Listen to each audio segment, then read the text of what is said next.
Webster Tarpley is an incisive critic of the Anglo-American hegemony, an activist and historian, best known for his book, George Bush, The Unauthorized Biography. He's written several books on Obama, The Unauthorized Biography, Tarpley.net. We've got him on for the rest of the hour. We'll also get to a smattering of your calls on whatever issue they are.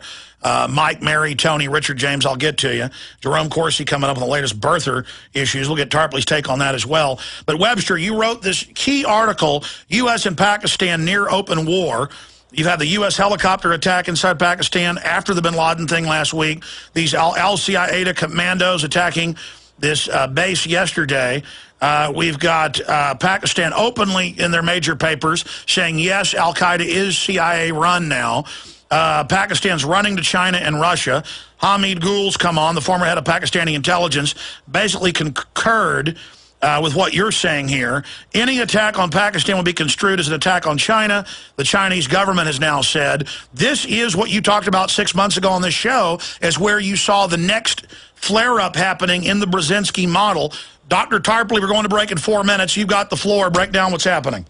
Well, thank you, Alex. I guess the current situation is the following. The U.S. and Pakistan are moving towards an open shooting war. There has long been a latent war, a war going on at a very low level, but this is now escalating towards something much bigger and more visible, and it has to do with this insistence of Obama and his man on the scene now, Grossman, the guy who replaced Holbrooke, the regional envoy, that they can violate the Pakistani border anytime they want to without consulting or even informing the Pakistani government. They can make these unauthorized raids, all on the model of this bin Laden stunt, which I guess we've amply established now as a complete fraud from beginning to end. So the big news, though, is that Pakistan does not stand alone, and that behind Pakistan, which is already a nuclear power, you've got China. And with China, you're talking about intercontinental ballistic missiles with hydrogen bomb warheads. You're also talking about $2 to $3 trillion worth of U.S. securities that could be used as a strategic weapon in its own right if things got really, really extreme. The news is, according to the Times of India, that the Chinese have issued this ultimatum. They did it in a typical low-key, rather polite Chinese way. It was done privately. It was done during the U.S.-Chinese strategic dialogue here in Washington 2 weeks ago.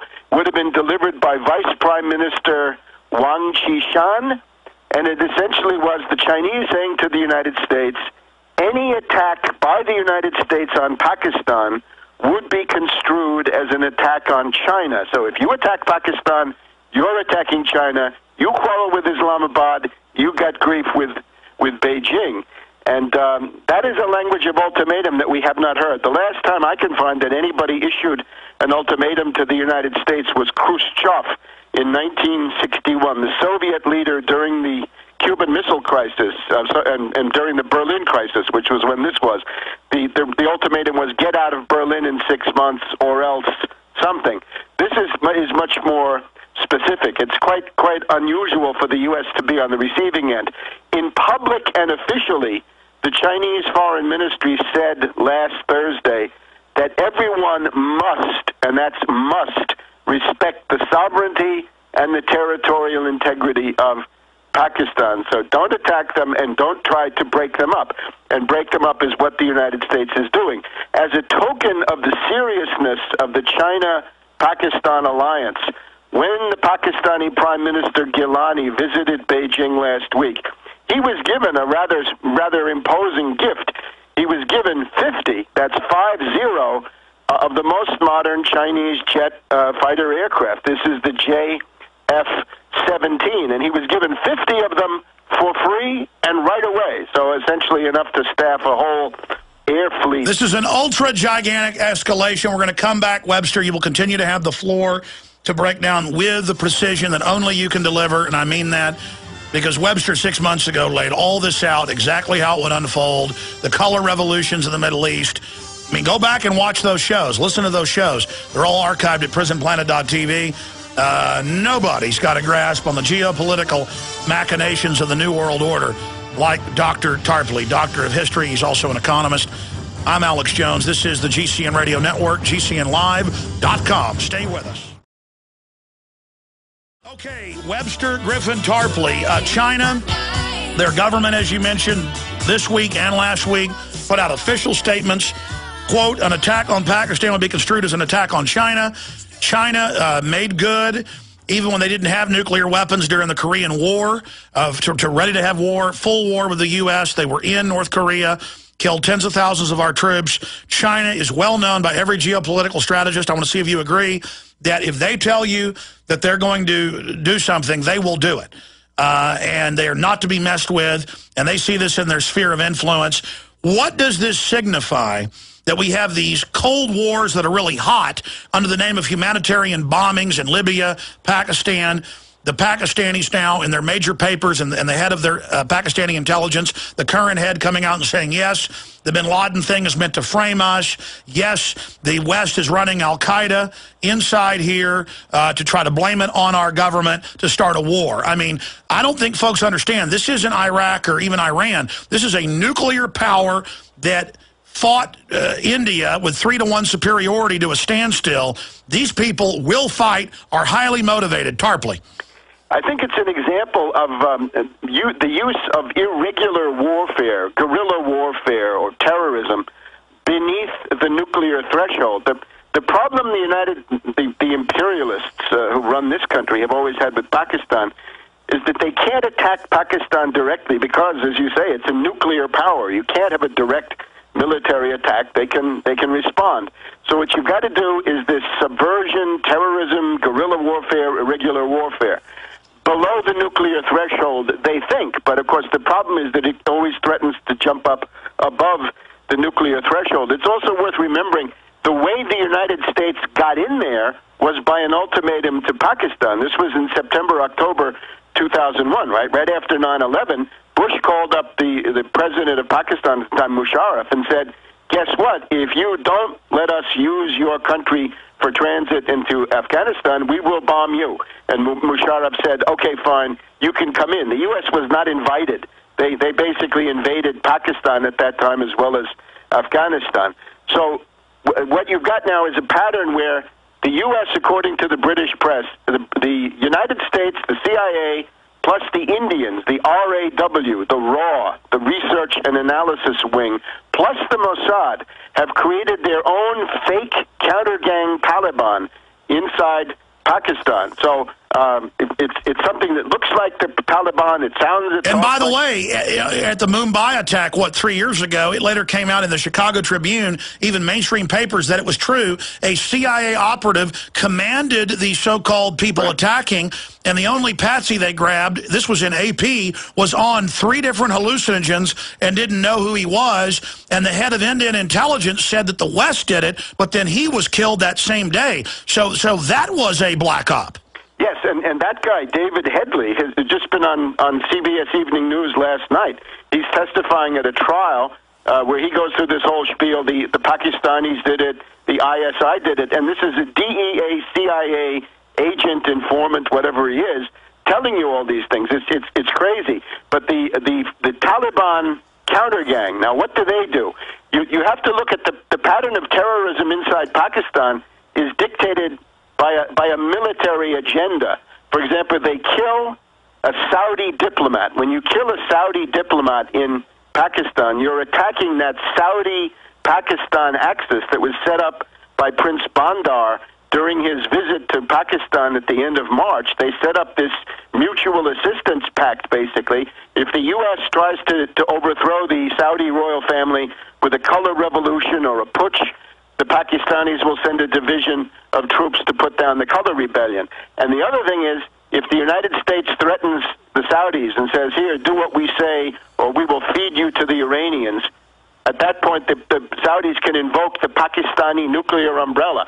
So this is one of the reasons the United States is so eager to get these Pakistani nukes either destroyed or else seized by the U.S. So if you go after a diplomat, you're attacking that axis. Here, the big one, just in the last couple of days, after I wrote this article, there's a big attack on the Faisal Air Force Base in South Pakistan, near the ocean. Now, that happened yesterday. Stay there. We're going to come back and break down what happened there. Also, the Chinese giving them the 50 high-tech aircraft. What you expect the global engineers to do next, and how their destabilization program's going in Libya. The announcement has now been made. We'll tell you about that coming up. This is sort of in the north central part of the country, not so far from Abbottabad, where the pseudo bin Laden was supposedly finished off. But the 80 nuclear missiles are there, plus the F-16s that can carry nuclear bombs. So the entire plan revolves around a raid, right? A lightning commando attack, an assault with SEALs and so forth on this nuclear complex.